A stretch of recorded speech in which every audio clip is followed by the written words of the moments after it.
Hello again, everyone. On the Orange Couch today is Miss Devon Gardner, and Devon is a new resident of Denver for about 6 months. Yes. And she came via San Diego, but the reason that we met was I was intrigued by her articles in McKnight's publication. At least I was, this particular one I was watching or I was viewing online. But I would imagine that if they're featuring you online, you might be actually a publication as well. Some things we've done print as well with other trade publications in the senior living industry. Yeah. Awesome. So my first question for you, Devon, is you're a bit of a solopreneur, I'm guessing, right? You have partnerships, but little old you in a big old publication in McKnight's, how did you gain so much credibility? How did that match take place? Yep, there was one client in the senior living industry that I've been working with for several years. Mm-hmm. And over the period of our partnership, I had reached out to different publications that were in the senior living industry, including McKnight Senior Living, helping my clients write and get in front of their audience via McKnight Senior Living as well. Excellent. So I was actually doing a little bit of ghostwriting for that client for McKnight Senior Living. That's great. Made some great connections and then was able to write for them myself. Very cool. Well, congratulations. I'm Thank you. Totally envious of your positioning in the senior living publication world. So your craft is primarily social media, from at least of what I've gathered from researching you and all the things that you've talked about in publications.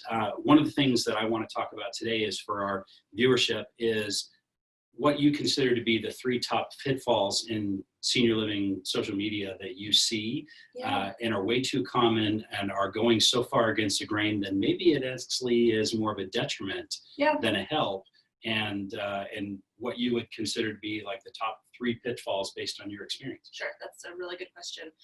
I would say that number 1 would be not thinking about the big picture or the original meaning of social media. So go into that a little bit. So a lot of communities and just brands across the board, brands across industries think, oh my goodness, I need to be on social media. Mm-hmm. But it takes time, it takes effort, they don't know what to do, so they just think, okay, we'll just start posting. What should we post about? So senior living communities, what I see they often do is they'll start creating cute little graphics, which are great. In general, they'll create those and they'll post those and they'll promote different events that are happening at their communities. Mm-hmm. So that's good. That should be included. But what they're missing is really that big picture of social media, which I was referring to, which is the human connection. So we don't just want to see, what events are coming up. We want to know that there's an ice cream social, but what we really want to see are the pictures of the ice cream social. We want to see the pictures of the residents having a great time at it, interacting with each other, interacting with the staff, interacting with the family members and visitors that come. So snapping those pictures in real time is really important, so they're missing that kind of thing. That's number 1. Number 2, I would say, would be posting too infrequently or without... Or inconsistently. Yes. Right, that's the word you used before, which I love, consistency. Yes, so again, kind of going back to the fact that social media is built on human connections. Imagine if you had a friend who would call you every day in a row and then didn't call you for 3 months, or something like that. Something was wrong. Yeah, that's an exaggeration, but it's kind of similar in the world of social media where if you post 3 times a week and then you don't post for the next 2 weeks in a row, it seems a little bit strange and that communication seems a little bit off. And so people who are following you don't know when to expect to hear from you, or if you're posting too frequently, if you're posting multiple times a day, then maybe that's too much and too in their face. So I really suggest thinking about how frequently you're posting on social media as how frequently you would connect with somebody who's a friend or acquaintance of yours. It's a great example. Right? You don't want to be too in their face, but you don't want to be completely gone. Sure.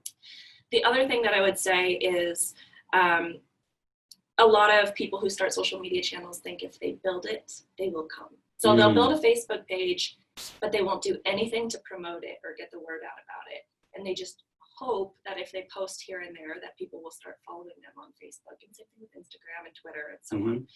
But what you really need to make sure to do is let everybody know that you're there so that they know why they should follow you there and the information they're going to get from you and how they can connect with other people in the community there as well. So things like that would be, you know, making sure that you maybe have some signage at the front desk or the entryway in general. Nice. Maybe putting it in a bulletin, putting it in an e-newsletter, letting your residents and your staffs know. So, or even boosting, right? I remember you had said that for a mere $5, you can end up Yes. having 100 or more new you followers. paid good attention. I to try. my article. Well, I Thank think you. well, I think it was because I really enjoyed. I try to. We're students and servants, Devon. Yeah. So I try to learn while I'm at it and say, okay, if it's good for senior living, it's good for a vendor of senior living as well. And so, look, I'm pretty frugal as a business owner, and I would say for $25, and that is my 5 days of $5 a piece.